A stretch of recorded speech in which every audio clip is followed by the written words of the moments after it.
Hey guys, welcome to Delve Stack, and this is how to install Linux Mint on Windows 11. So let's get started. So let's start with the ISO file download of Linux Mint. So just go to your favorite browser and search for Linux Mint. And the first link which will appear here will be from linuxmint.com. So we are going to click on this link. And straight away you will see this download button here. Also, you can see the download link at the top. So here you can hover over the download and then click on the latest version. So we are going to click on this download button here. So once you are on the download page, you have three variants of Linux Mint you can download. One is the Cinnamon edition, which looks like this. Other is the Mate edition, which looks like this. And then third one is the XFCE edition, which looks like this. We are going to download and install the Cinnamon edition. So just click on this button which says download under Cinnamon edition. And then when you scroll down a little, you will see that download mirrors. So the first one here is the world mirror. I will recommend you to choose the mirror which is near to your location. So if you live in USA, just choose from one of these options. So I'm going to choose the first option, which is the word option for simplicity. But I will recommend you to download the ISO file from the nearest location from your location. So you can see it's around 2.8 GB file, so it will take some time to download. Once this file is downloaded, I've already downloaded this file, so let me cancel this. So once the file is downloaded, it's going to look like this, Linux Mint, and then the version, then cinnamon-64bit.iso file. So once you have this ISO file, we are ready to install it on our VirtualBox. So just open your VirtualBox and we are going to create a new virtual machine. So click on New button here. And then just write Linux Mint here. And Linux Mint is not available in the versions here. So you can see when you type Linux Mint, you have the type selected Linux automatically. And automatically the version which is selected is open to 64-bit. The reason for that is the Linux Mint option is not available here. So you can see the Ubuntu option and the other options here you can see, but there is no Linux Mint option.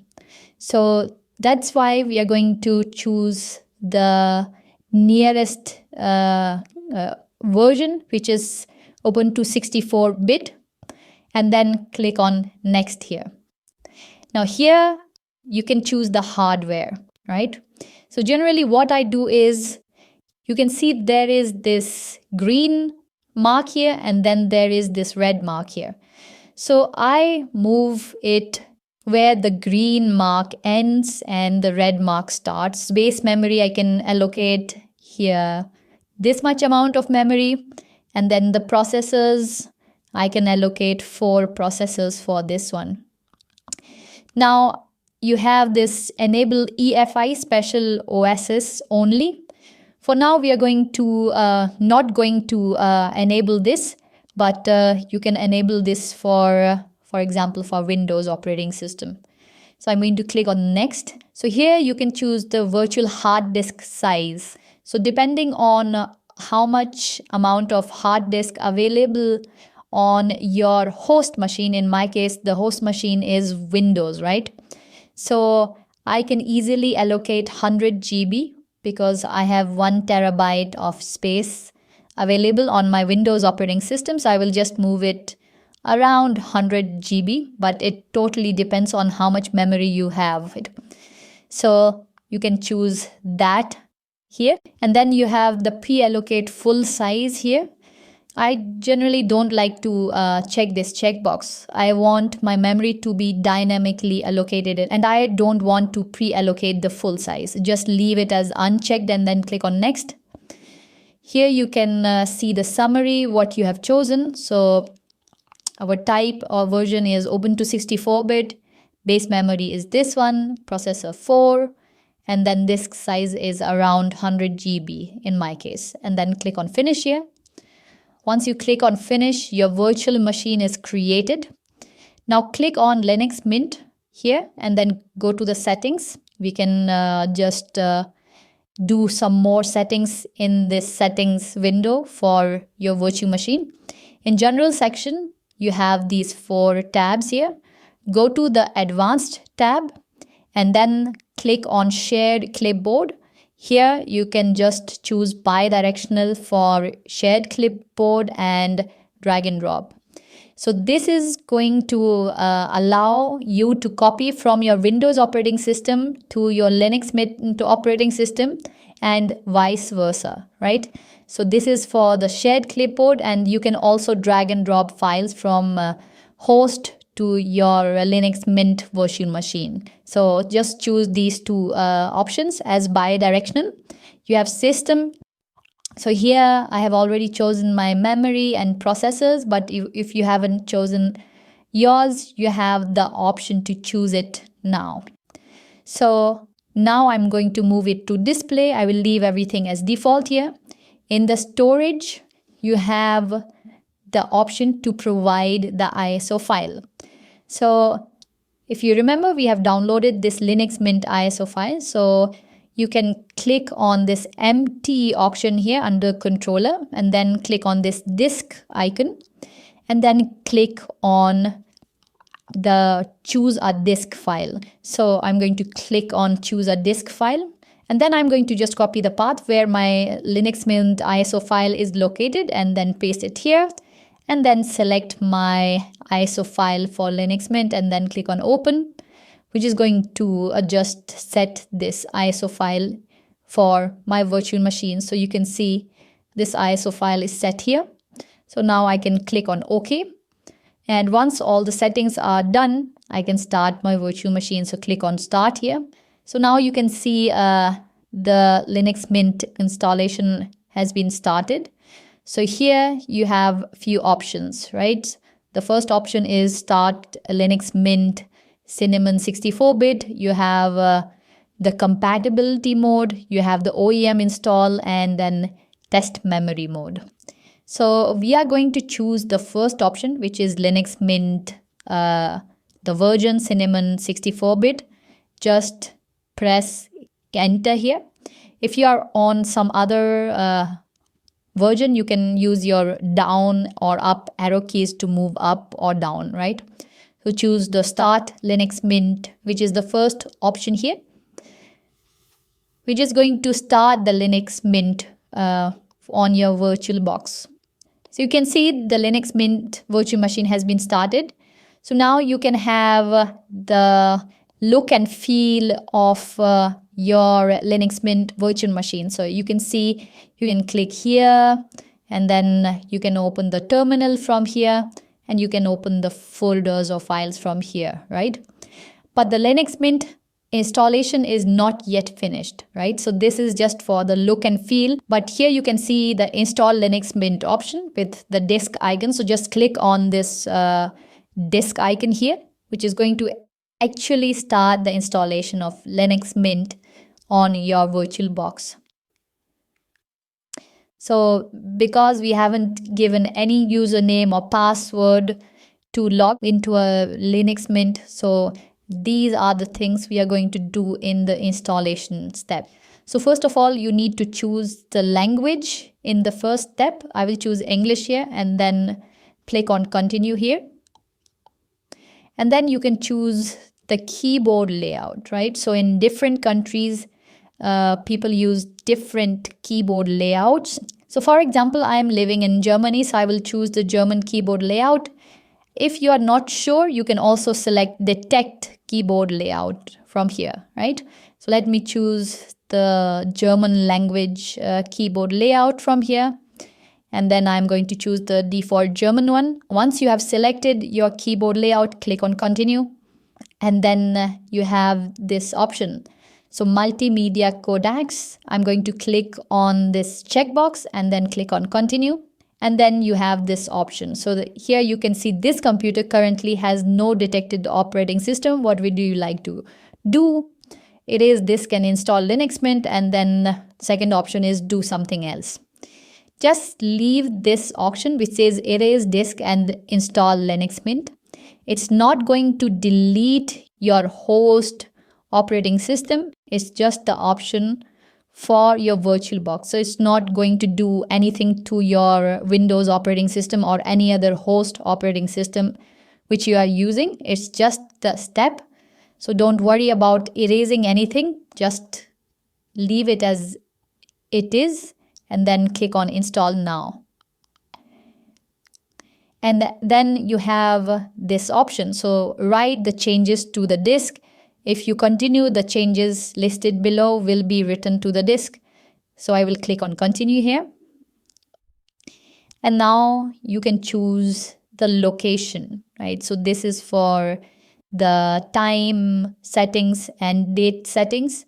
So just choose the location which is nearer to your location. By default, Linux Mint is going to detect the nearest location, but if it's not selecting that, then you can choose it manually from here and then click on continue. Now at this point you need to give the username and password and the name of your computer. So the name I'm going to give here is Codebind here, and then the computer name will be Codebind-VirtualBox because we are installing it on VirtualBox. But generally I don't want this VirtualBox extension here, so I just change the name to the same name I have given here, right? So the username in my case is Codebind. You can leave it as what you want, and then give the password. So I'm going to provide a very simple password, and then once again I'm going to provide the password again.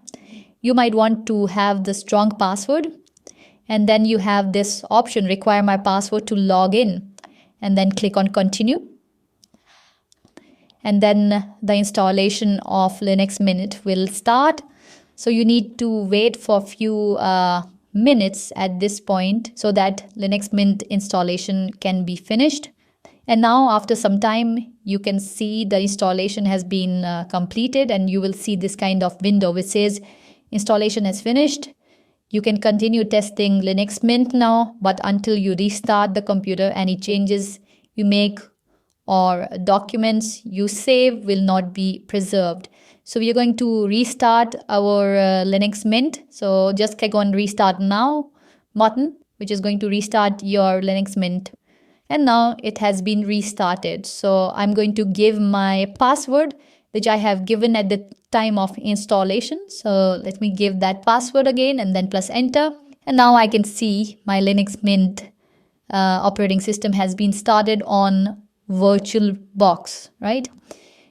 For the first time, you will see this kind of welcome window. It says welcome to Linux Mint, and then you can just go through this tour.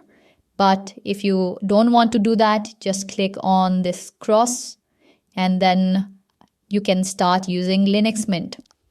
Now let me resize this Linux Mint. You can see when I resize my VirtualBox window, the desktop size for Linux Mint is not resizing. So to resolve this problem, you need to click on devices here and then click on insert guest edition CD image.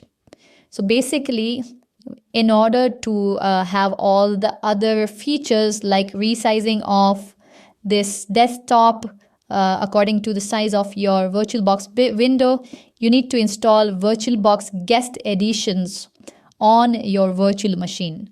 And this you can do by clicking on device and then click on insert guest editions CD image. And after a few seconds, you will see this kind of pop-up window which says this medium contains software intended to be automatically started. Just click on run here and then give your Linux Mint's password. So let me give my password here and then click on authenticate.